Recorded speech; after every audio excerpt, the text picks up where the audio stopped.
Heritage Hub, as it notes here, includes more than 100 million and growing every day obituaries and death notices from 1704 to current. Important so that you can really research all of those great stories and your families and make connections over time. Also included are manually indexed records, which really help with greater search accuracy. We include hard-to-find digitized content from the mid to late 1900s. Over 94 million records from the Social Security Death Index from 1899 through 2014. All of the SSDI records that are available.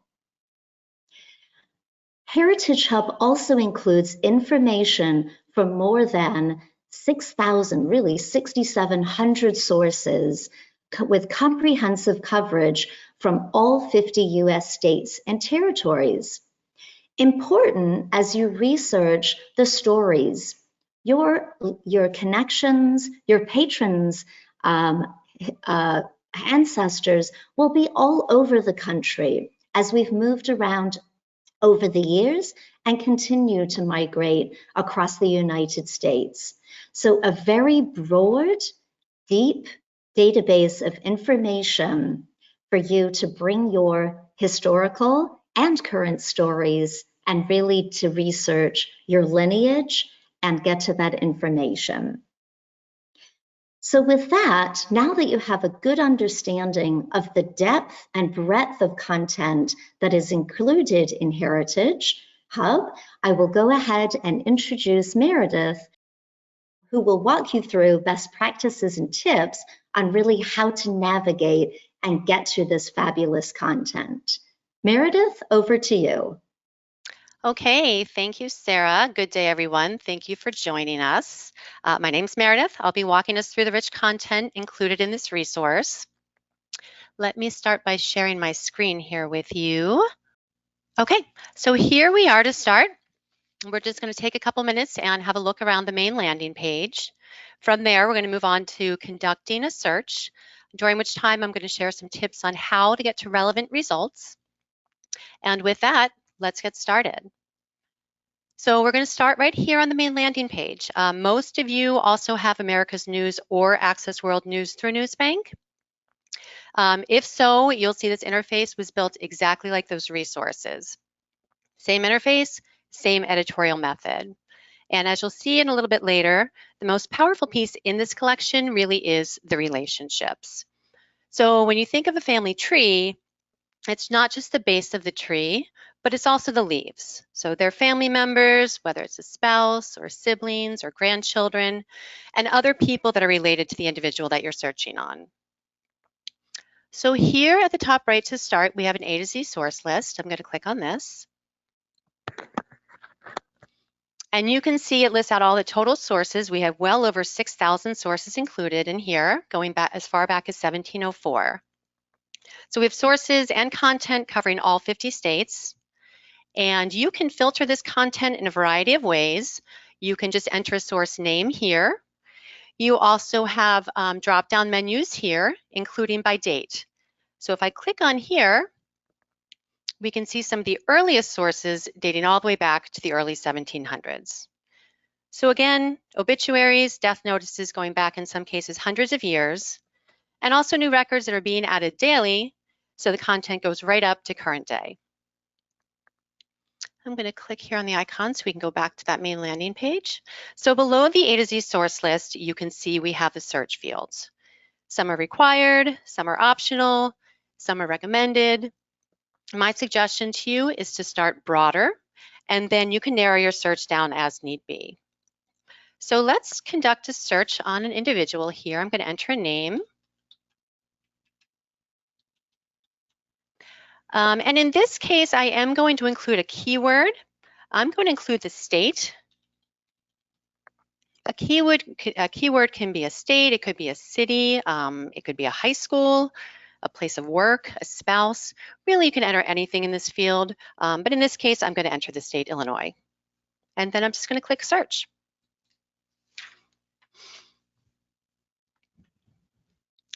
Okay, so we see the total number of results up here at the top, 16.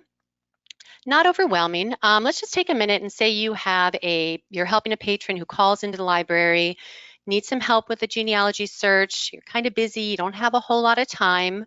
One of the things you could do, just have them provide you with initial information. You can just type it in here.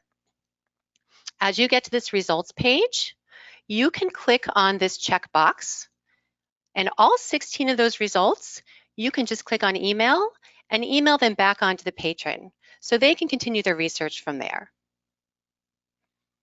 Let's just say it's not 16 results, say it's 160 or 200 results. So maybe you want to ask one more follow-up question to see if we can limit this down a little bit further, such as perhaps an approximate day of death or even year of death. You could use this date selector graph tool down here. So say they say the 1990s. By clicking into that decade and then clicking apply, it's going to filter those results down. Again, you can click on the checkbox and email that over so they can continue their search. A couple other ways to filter results here on the left-hand side.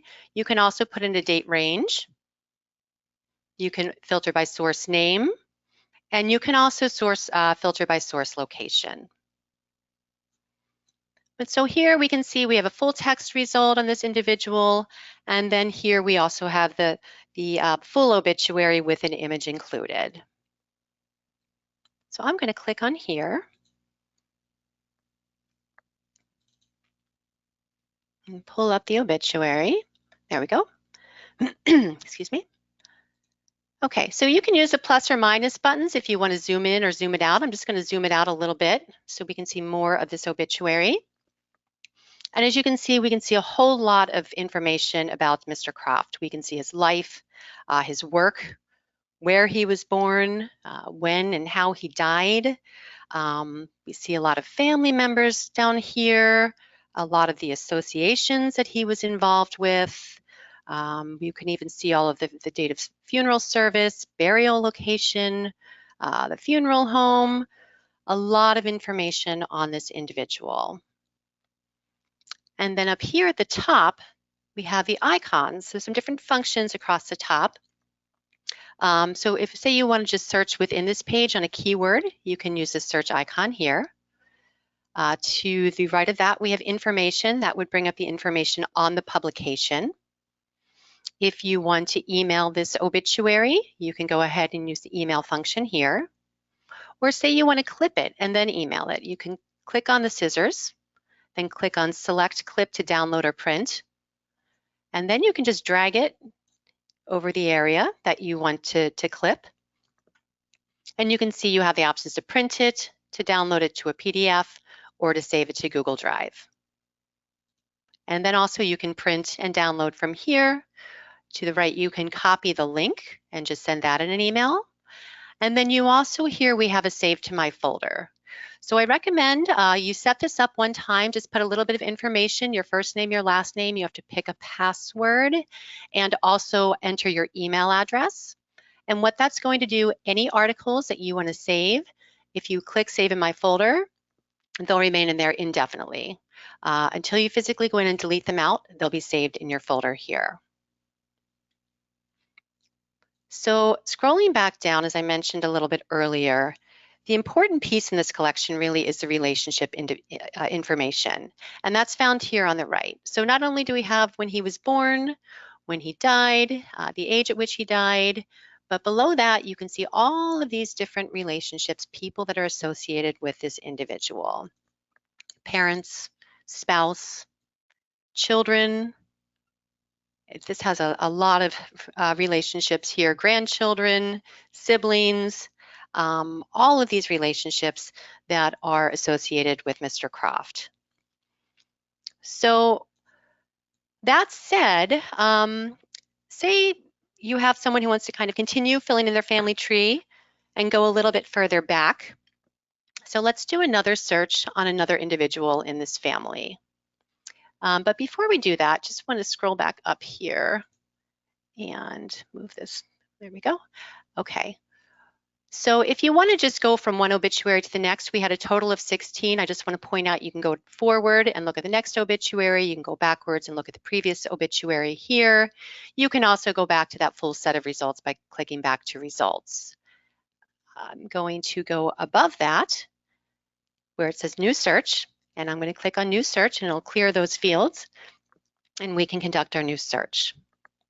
So this time I'm going to enter the information for Mr. Croft's mother. So the last name was, enter this in. I'm going to include that same keyword. And again, I'm going to click on search. Okay, so not as many with this one. Looks like we only have 4 total results.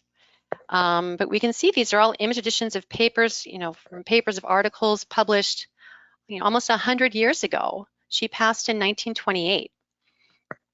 So we can see here on the right, again, we have these relationships. There she is there it is referencing her son, Robert, that we just searched on. And then we can also just click into the article to learn more about Miss Eva. Okay, so we can just drag it over and pull it so you can see more of that article on the right-hand side. And you can also close the thumbnail. So here we can see more information about Miss Eva. Unfortunately, she passed relatively early in life after an operation she had. But you can see, again, it's including the relationships, her children, her spouse, even, at this time, the funeral arrangements were not available. But again, just allows you to get a better insight as to who her family members are, a little bit more about Miss Croft. And also, just outside of the obituary, we are looking at an image edition page of paper that's almost 100 years old. So it is kind of fun sometimes just to zoom back out, take a look at the other information that's included from that time period almost 100 years ago on this page.